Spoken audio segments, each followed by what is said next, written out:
Welcome back. To hear the media tell it, it was a daring rescue mission that had all the ingredients of a Hollywood thriller. The former Colombian presidential candidate, Ingrid Betancourt, was liberated back in July after 6 years as a hostage of FARC, the Colombian Revolutionary Movement. But as so often happens with big breaking news, the first draft of the story of Operation Checkmate, as the mission was called, failed to tell the whole story. The Listening Post's Salah Qadar now on a rescue mission that journalists and aid workers are taking a long look at because of the implications it may have for their safety. French-Colombian politician Ingrid Betancourt and 14 other hostages were freed from captivity on Wednesday. And tonight we're getting new details of the daring rescue operation that brought them out of the jungle. A rescue worthy of a Hollywood script. As media moments go, this was a memorable one. In what is a political and military coup for the Colombian government, 15 hostages were rescued by security forces from the FARC. A huge sigh of relief in Colombia and France on Wednesday. The release of Ingrid Betancourt, along with 14 others, 11 Colombians and 3 US citizens, was reported as a daring tale of heroism, and Colombia's president Álvaro Uribe was among those to reap the media plaudits. Because he must feel enormously vindicated by this operation. That's very simple. It is a huge victory for Álvaro Uribe. But as the details of Operation Checkmate began to emerge, the Colombian government found itself the subject of criticism. The first draft of the media's narrative was being reworked. But the whole thing was a ruse. It wasn't until the helicopter took off that the ruse was finally exposed. The journalists state the Colombian government paid a $20 million ransom to the FARC to obtain the 15 liberated hostages. And the Colombian government's response? Absolutamente falsa. Absolutely false, he says. That's not all. At least one of the rescuers was a Colombian military man disguised as a representative of the pan-South American news channel, Telesur. It seems clear, despite the denials of the Colombian regime, that there were military impersonating both humanitarian workers in the form of Red Cross workers and journalists from Telesur.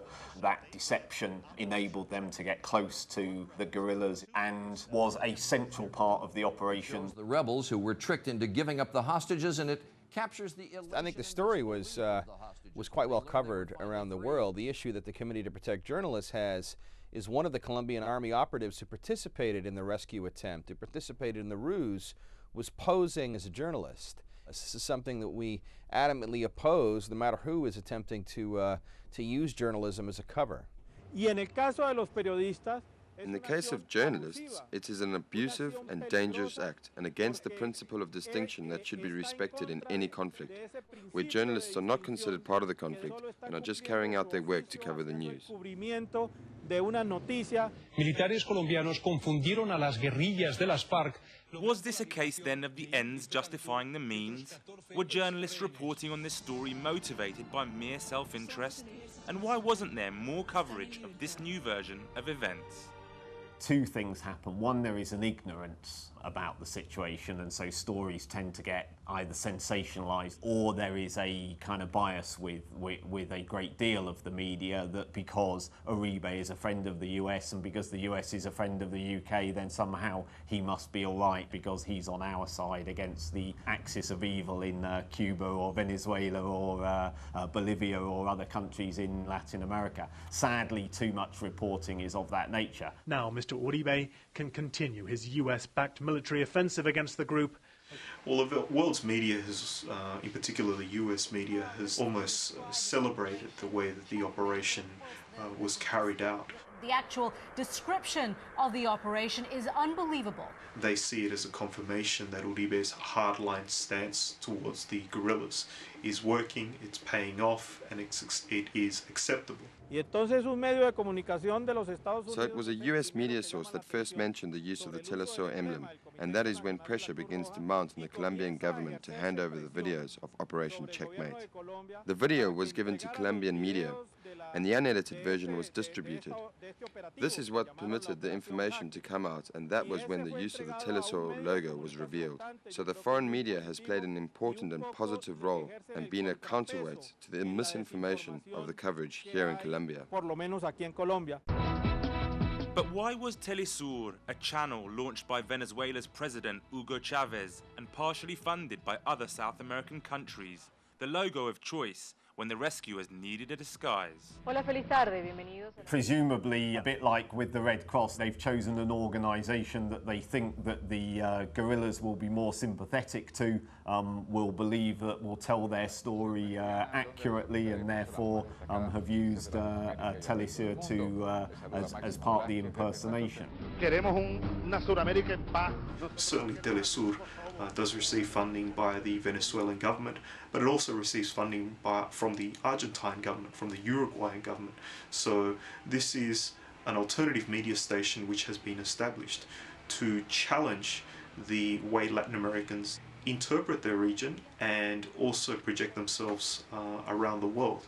This organization is challenging CNN, Fox, and that's why I think quite intelligently the Uribe administration decided to use its logo during the operation to free Betancourt. I'm sure there's an element of trying to discredit Telesur, who are no friends of the Uribe regime, and he certainly wouldn't have any time for the great majority of the reporting that happens there. Colombia is already one of the most dangerous places in the world for the media, and in the long term, Operation Checkmate could serve to seriously undermine the safety of journalists both there and in war zones across the globe. The lives of journalists have been put in danger, as well as the very coverage of these types of events, which are so important nationally and internationally. There is some media saying it will now not be possible to cover these kinds of events. So here we have a violation of freedom of press and an attack on the media, which is the responsibility of the Colombian government, and they need to answer for this. If the military impersonate journalists, whether it's in this kind of rescue or any kind of operation, then they put at risk the lives of every single legitimate journalist in a conflict zone, no matter where it is in the future. So whilst it will be journalists in Colombia here who suffer, ultimately it will be people all over the world who suffer. More Global Village voices now on the Betancourt story and the way it was reported. The concerning thing is that this whole operation was premeditated. So they decided in advance to pose as journalists, to pose as Red Cross workers. Colombia is already a very dangerous country for journalists. 37 journalists have been killed since the current president has been in power. So it's a very difficult situation, and this will just make their jobs that much more difficult. Armed groups won't trust genuine journalists now because they think this could be a trick. In Colombia, it's already very dangerous for journalists. In the last 10 years, more than 125 journalists have been killed. The action for the Colombian government impersonated journalists to free Ingrid Betancourt and the other hostages is only going to make journalists' job more dangerous. Finally, a story about us and what some people think of us.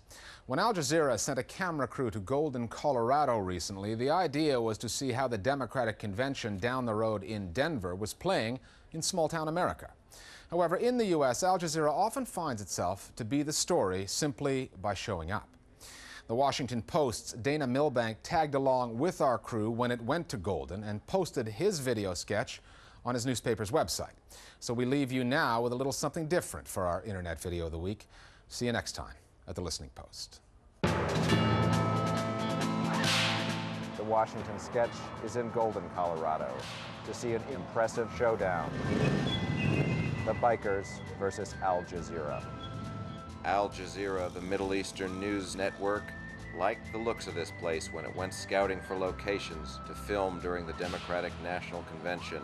But some denizens of Golden were not happy. They showed up to protest. We are hiding behind the First Amendment! The leader of this supposed terrorist cell, a Marine veteran from Texas. And what exactly is the nature of your jihad here at the Buffalo Road? I guess you'd call it a mild jihad for the truth. The demonstrators, determined to thwart Al Jazeera, come armed with patriotic hymns. They were dead set against Al Jazeera, even if they weren't quite sure what it was. A terrorist-sponsored broadcast place, people. Several townsfolk came out to support Al Jazeera, some on 2 legs, some on 4. The bar owner tacked a copy of the First Amendment to the front of the Buffalo Rose and said he was taking a stand for free speech. But the protesters decided he had spoken quite enough. Don't even talk to me, go away.